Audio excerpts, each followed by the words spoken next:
Have you ever wondered how to make pinto beans? Today, we will explore how to cook the painted bean 2 ways. One for our healthy meat lover with smoked turkey, and the other for our veggie lovers, the vegan way. When preparing pinto beans, or any dried bean, it is vital to soak the beans for a minimum of 24 hours. This allows the beans to soften, double in size, it shortens the cook time, and most importantly, clean them.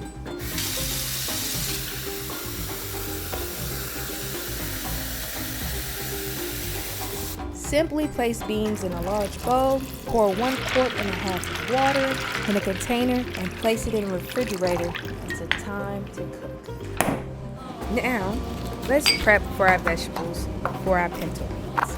Note that double the amount of what is needed for one dish is being shown, so only prep half the amount displayed. Exact measurements for each version will be showcased later in the video. Beginning with the garlic, I like to lightly smash the garlic to help peel it easier. Cut the ends off and place to the side.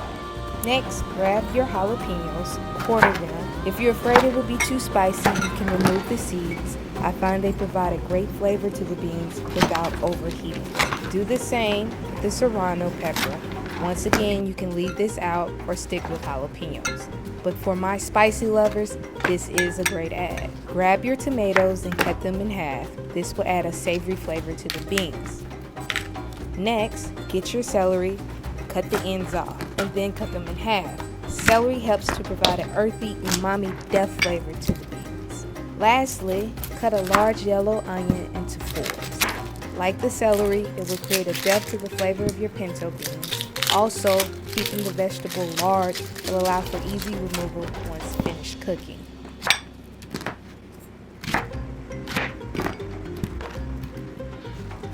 Cilantro is a herb that provides a pungent, complex, citrusy flavor to dishes as a finishing garnish. Paired with the limes, it helps layer dishes well. This will be perfect for adding complexity to our vegan pinto beans.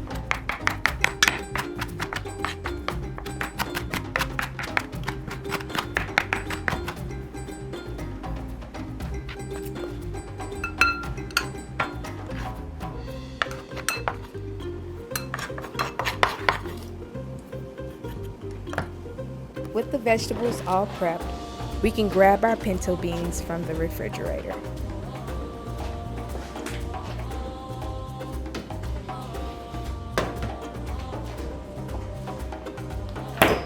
At the sink, you want to place down a colander and pour out all that dirty water from the pinto beans. We're going to rinse, clean, and remove any bad pinto beans. Make sure you rinse the pinto beans with cold water.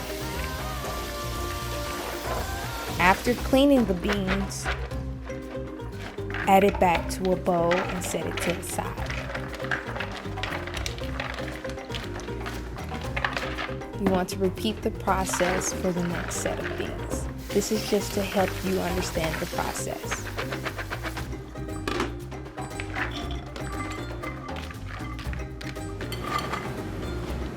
Next, grab a large cooking pot, set temperature medium to medium-high heat.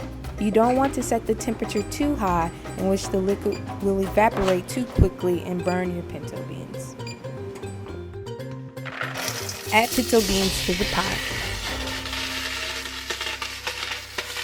followed by 32-ounce or 1 container of vegetable stock. Pour 2 to 3 cups of water. This will be based upon the type of pot you are using to cook your pinto beans. This pot is stainless steel and tends to evaporate the water faster, so I added 3 cups. If you use a ceramic or a non-stick pot, you can use 2 cups of water. Begin to add your vegetables. A half an onion, 1 stalk of celery, 1.5 tomatoes, a half a serrano pepper, a half a jalapeno pepper, and 2 cloves of garlic trimmed. Let's begin seasoning our beans. Starting with black pepper, garlic powder, onion powder,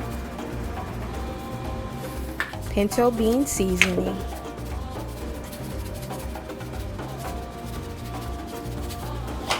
and kosher salt. I like kosher salt because it does a great job of enhancing the flavors versus overpowering like iodine salt. Lastly, you want to sprinkle 6 to 7 fresh thyme stems. Cook for the first hour uncovered. Now we're going to prepare the smoked turkey version. There will be similar cooking steps, but with a couple of key changes. One way to easily add flavor to a dish is simply replace water with your choice stock. In this case, we're using turkey stock. Add 2 cups of water, onion, celery, Roma tomatoes, serrano peppers, jalapeno peppers, and 2 cloves of garlic torn. Unlike the vegan version, I'm adding smoked turkey wing, a great substitute to using pork while still adding the savory meat flavor to your pinto beans. Using the same seasonings as before, black pepper, onion powder, garlic powder, pinto bean seasoning, kosher salt, and 6 to 7 stems of thyme.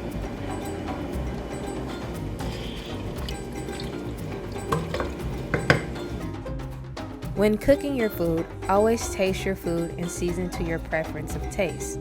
This will allow you to adjust the flavorings. Moreover, based off your dietary needs, you can keep your salt intake measured. Furthermore, I added more of the seasonings listed before to get my desired taste. Now you want to cover your pinto beans for 1 more hour and cook until tender.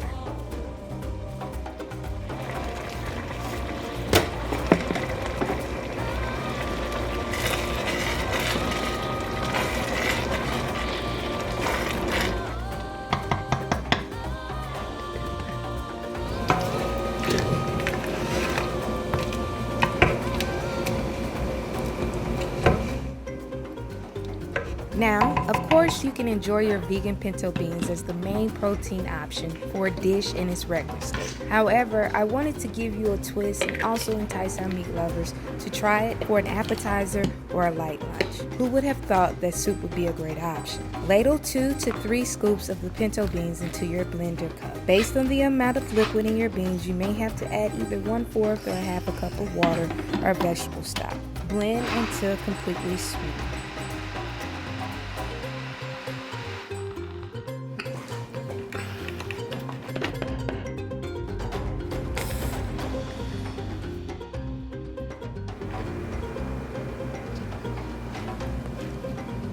Pour the soup into a bowl.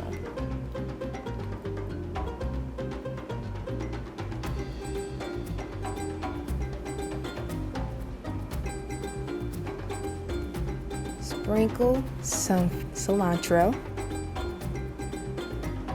Drizzle with some fresh lime juice.